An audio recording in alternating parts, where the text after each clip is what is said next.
Welcome to the Psychology of Success. Do you know what Bitcoin is?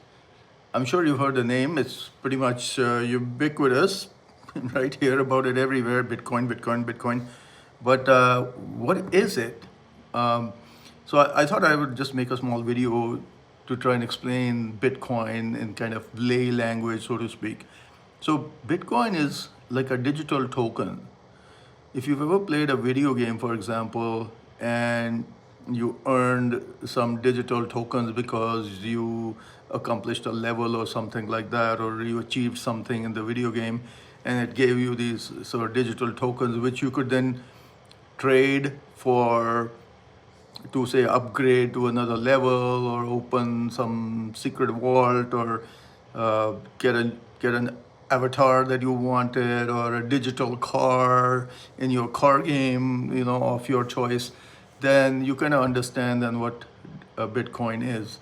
The only thing with Bitcoin is that with Bitcoin you can purchase Bitcoin with currency, so you can convert your currency to Bitcoin, and then also you can convert back from Bitcoin to currency.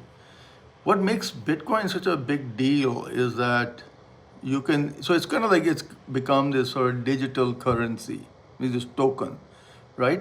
And because you can convert it back to cash, it has certain value. The digital token that you win in a video game, you may not be able to convert for cash, but Bitcoin you can.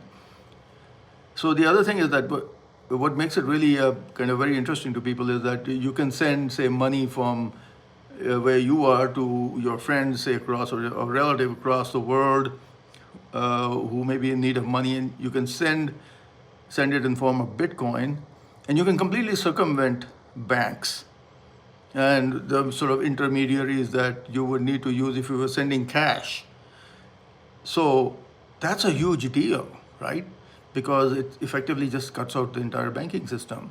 And the person, you can transfer Bitcoin from your side to that person across the world without having to go through any of these institutions, without any sort of loss of value, because the institutions will like take money, etc., or very minimal loss of value. And so it's a huge thing, and that's actually what gives Bitcoin this sort of power. What makes it so valuable is that it's very rare. There are only 21 million that can exist. So the person who created Bitcoin, Satoshi Nakamoto, he sort of set a limit of 21 million and no more than that. And so that kind of gives it its value.